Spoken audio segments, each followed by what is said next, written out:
I'm Robert Cardoza, and you're watching On the Street, the intersection of business and politics, where we throw everything into a funnel that's happening nationally, try to find out what the truth is from all sides, and give you that bottom line, regardless of whether you're on the left or on the right of politics. We want to tell you the way it really is and how it affects your business and your personal life.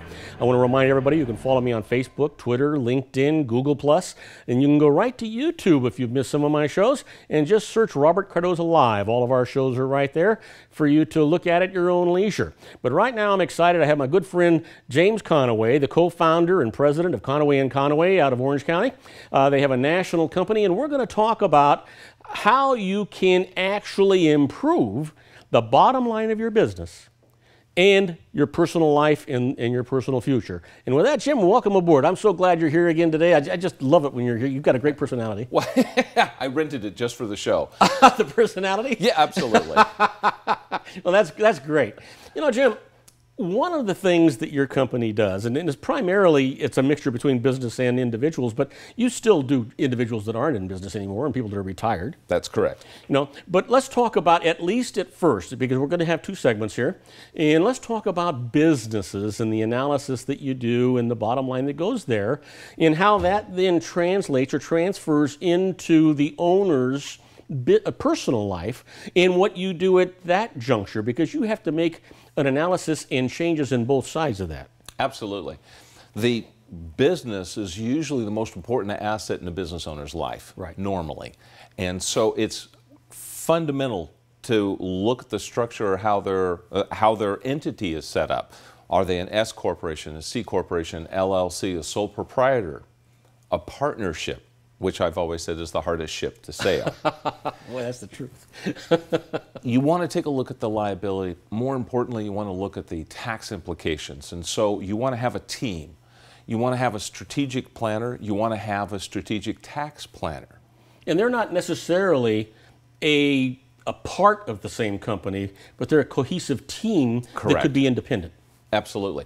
And personal opinion, I believe the independent approach is actually better, meaning that if you've got a tax advisor and that's all they do, they're going to give you the best that they can possibly give you. If you have a financial advisor and that's all they do, all you need to know is that they're well coordinated. And the problem that you have, I'm assuming, is that this is very much like a puzzle. And you have a lot of pieces of the puzzle, but you don't get to see the whole picture unless you can put all the puzzle pieces together. Absolutely. Absolutely. In fact, matter, you know, one of the things that's fascinating to me is that people assume that their retirement, that their leisure years, that it's about how much money they have. And we've never seen that to be the case. What we have found out is that for some people, like for instance, I know your wife, will do anything for her grandbabies. Oh, yeah.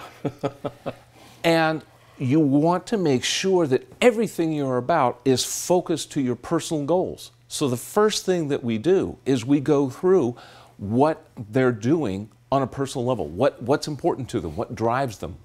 What are they happy about? But are you getting there?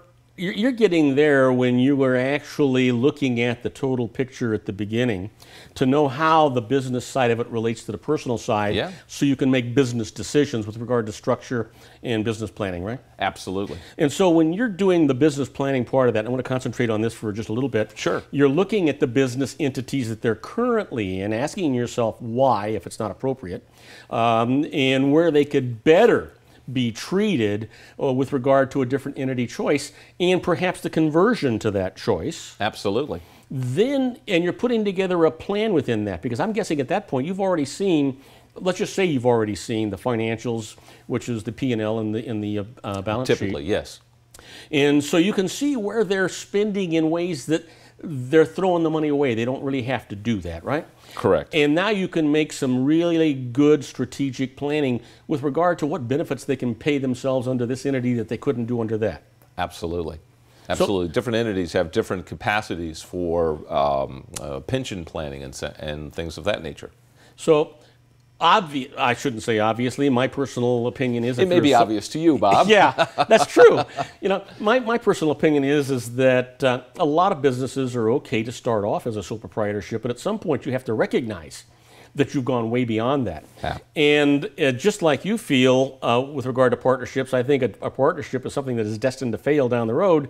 You need to make a lot of plans and have a lot of things contractually taken care of while you're still friends, because eventually you're not going to be. And you got to figure out how you're going to unwind that. Yes. Then we start getting into the entities that I do have a lot of respect for, which would be all the different types of corporations, whether it be subchapter S corporations or C corporations or an LLC, depending on what state you're in. Then you really get some real structure. That's where you get an opportunity to start planning on benefits, right? Oh, sure. And cash flow. And cash flow, and where to hold assets and where not to hold assets. Yes. And so, you know, people just automatically think they should buy their assets with a corporation.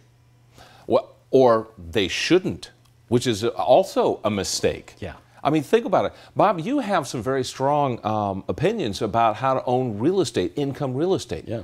My favorite mistake is the guy who has a manufacturing concern and says, hey, I need a building, so I'm going to have my C corporation go buy the building. Do we have a problem with that? I do. Yeah, How would you recommend that? Well, I would say you buy the building yourself or through another entity that you form, and you lease it to your corporation. You get 2 bangs for the buck. Absolutely. You get the depreciation and you get a full lease cost. Yes. And you can do that with other assets as well. Yes. And with the tax savings, you can create a retirement plan or a, what do you call it, a special plan for the owner of the company, a key man plan that provides for that company down the road should you not be there. Absolutely. And or your beneficiaries. Yes, and while we're talking about beneficiaries, one of the reasons to have multiple entities is to keep your assets separate. Yeah. If you have a noisy part of your business and the real estate is the quiet part of your business, they shouldn't be in the same entity. They should be separate. Yeah, here's the thing you always got to remember. When you're in business, it's not a matter of will you get sued, it's when will you get sued, and when you do, if you don't prevail, are they going to wipe you out? Well, they can't if the business they sue has no assets. Wouldn't you agree with that, Jim? Absolutely so. Yeah. Absolutely so. So you've got to protect those things. So you not only save taxes, you save assets. It's almost like asset protection. Yes. Which is a great thing. Now, I want to remind everybody, coming up next, we're going to translate this to the personal benefits of that bottom line going to your corporation. I want to remind you to follow me on Facebook, Twitter, LinkedIn, Google+, and go to YouTube to see past shows that you may have missed. This is a really great show. It's all about you and what's good for you. You're watching On the Street, the intersection of business and politics. I'm Robert Cardoza. We'll be back with James Conaway.